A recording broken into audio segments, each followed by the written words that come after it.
2 News begins right now with a Storm Shield weather alert. Happening now, a winter weather advisory for much of Green Country. A live look from our 2 News tower cam shows snow that has been falling all day long. Good evening. I'm 2 Works for You anchor Russ McCaskey, live tonight in Broken Arrow. I'm at the corner of Aspen and Kenosha, actually Elm and Kenosha in Broken Arrow. Earlier today, some thick, heavy snowflakes. Now it's starting to taper off at least a little bit for now. We have live team coverage of this latest winter weather event for you throughout this newscast.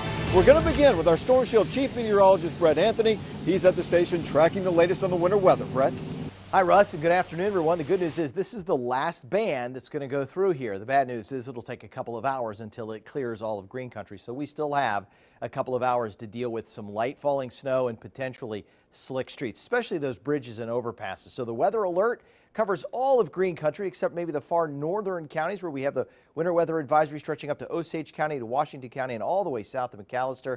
We've had a trace to 4 inches of snowfall since early this morning. We have a cold night ahead with temperatures expected to drop between 15 and 20 degrees. Our elite storm chaser Derek Massengale is in Broken Arrow, and you can see the roads don't look too bad from his vantage point there, though in the middle part of the road you do notice a little bit of slush that has gathered due to the snowfall rates at times. We're coming down about 1/4 of an inch to about 1/2 inch an hour. This is Storm Shield radar right now, and you can see the last band stretches just west of Manford back to about Bristow down the turnpike toward Oklahoma City, and it's moving out to the north and to the northeast. So in Broken Arrow, the snow's going to pick up again for the final time in about 7 minutes. In Owasso, about 12 minutes. Catoosa in about 20 minutes. And Verdigris in about 27 minutes.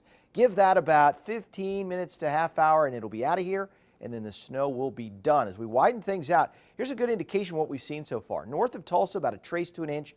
1 to 3 on the south side of Tulsa and southern parts of Tulsa County, and 3 to 4 inches from Muskogee down to McAllister. So here's the forecast for the next 6 hours.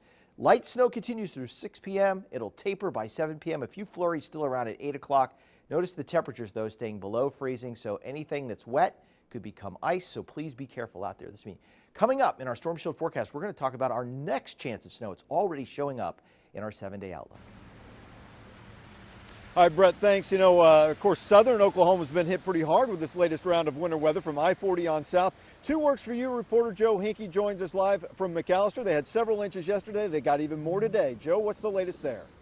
Well, Russ, we just got into McAllister within the last 30 to 45 minutes, and the drive from Tulsa to McAllister taking much longer than usual, coming down Highway 75 and then the Indian Nation Turnpike. Most of that drive, the road was covered in snow in places, snow and ice, and even more snow coming down during our drive. Now, many people that we saw out on the highway and the turnpike are driving slower than the posted speed limits today, but we did see several cars in the ditch along the way. The 2 women in this car here say they drove over from Oklahoma City on their way to McAllister.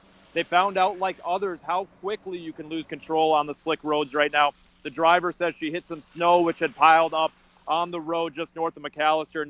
Next thing she knew, her car was headed towards the ditch. My heart was pounding. I was praying. She was screaming. I screamed.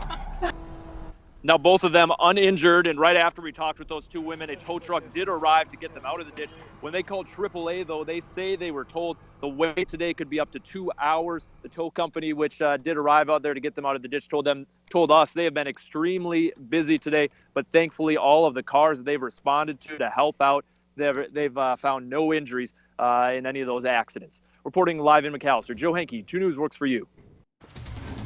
That is good news there. All right, Joe, thanks. I want to check in now with 2 Works for You problem solver Jamil Dunnis. She's been out driving around the roads today. Jamil, how's it look out there where you are?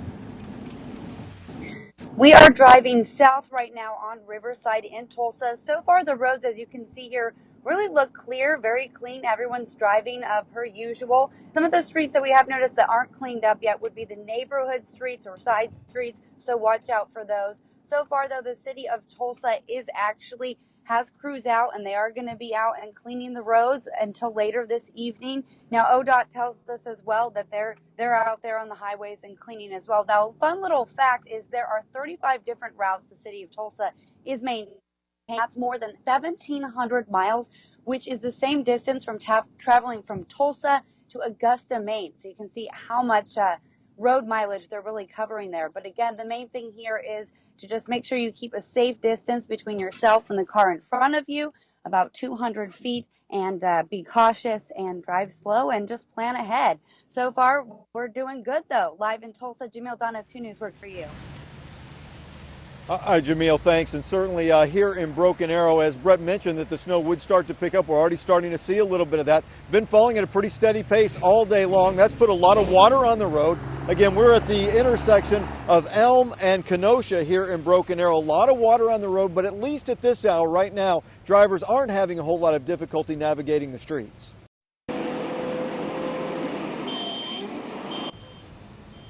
We were at the maintenance yard earlier today where BA crews were mixing salt and sand and preparing the mixture to put on the roads. A spokesperson says that they have had 12 trucks running most of the day today. They're going to cut that back by about half in the overnight hours, and then if needed, they're going to crank it back up tomorrow. Our crew started pre-treating the roads with a salt sand mixture at about 10:30 this morning, and as you can tell, that has really helped with the condition of the arterial roads, making them much more passable.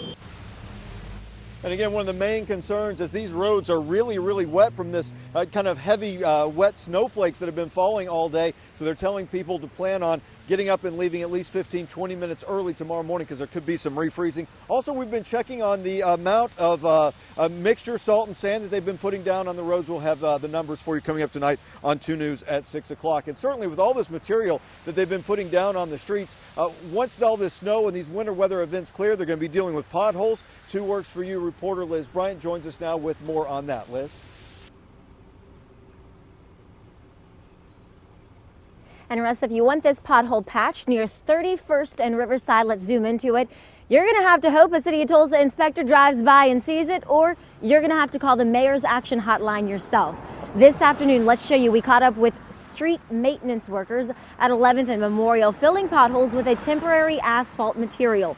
The manager admits it doesn't stick well in cold weather, but they can't permanently fix the pothole until the weather warms up.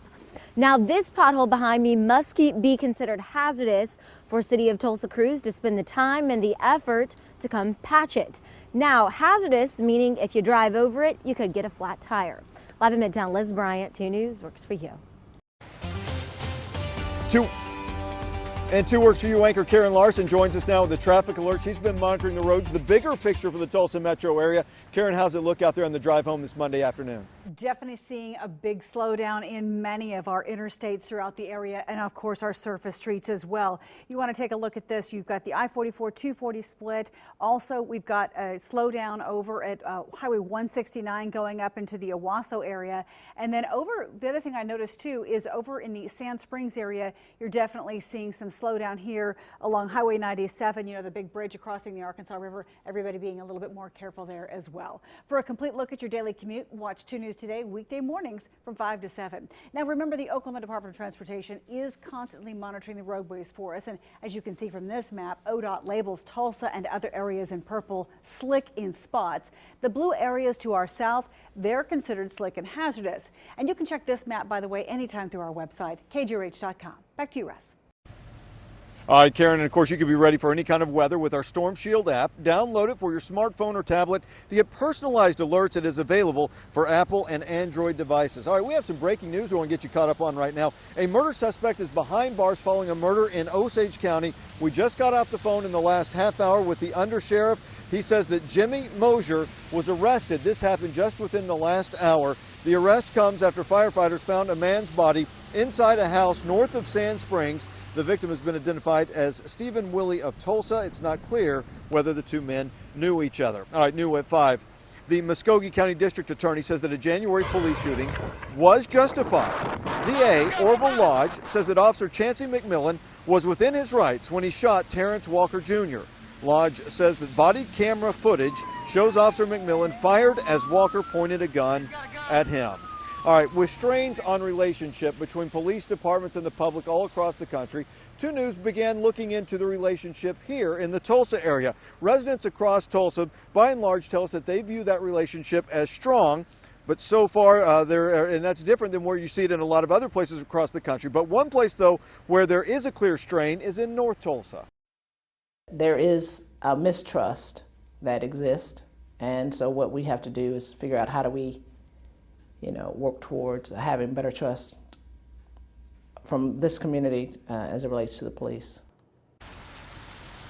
All right, coming up new at 6, 2 Works for You anchor Max Resnick explores the relationship, including an interview with Tulsa Police Chief Chuck Jordan. Well, a local man trying to connect the technology in his home runs into some problems with the phone company. 2 Works for You problem solver Jamil Donath joins us now with more on how she was able to solve the problem. Adam Wilson bought this house a month ago. Since then, the Catoosa man has been trying to set up his house with cable and internet. His brother and his neighbor have AT&T U-verse, but when he called AT&T, they said that it wasn't available, but DSL was. Then a technician came out to install the DSL. Bad news was that DSL wasn't available, but U-verse was. When he called AT&T the next day, they said U-verse wasn't available. So he placed a second order for DSL. A few days later, a voicemail from AT&T. They're canceling the DSL order because it wasn't available. However, U-verse was, so call this 800 number. Every time a different answer, and Wilson was no closer to a connection. Well, it's just frustrating, it's back and forth. A friend showed the problem solvers a text from Wilson ranting about his technology troubles, so we contacted AT&T. I got a call from AT&T later that day. U-verse was available, there was a records issue, and they were in the process of fixing it. Not 2 days after placing his third order, a technician came out and installed U-verse. And now he's helping his next-door neighbor with the same problem. I might have been getting the runaround from AT&T now if it hadn't been for Mike, showing you that text message. Jamil Don. Hi, Jamil, thanks. And if you have a problem, you can email the problem solvers at KJRH.com. All right, still ahead. When the White House is expected to make a decision on that controversial Keystone XL pipeline. Also, winter weather affecting much of the nation right now. A look at conditions down in Dallas and some of your winter weather pictures. And this just into the Weather Center. Muskogee Public Schools have called off for tomorrow, Tuesday. So a snow day tomorrow for the kids in Muskogee. Sure, they are celebrating right now. As we go to break, we'll take a picture here from Fort Gibson. Some kids out in the schoolyards playing. Renee Evans sent in that picture. We're back with a look at how long this snow sticks around in our next chance of snow in your Storm Shield forecast.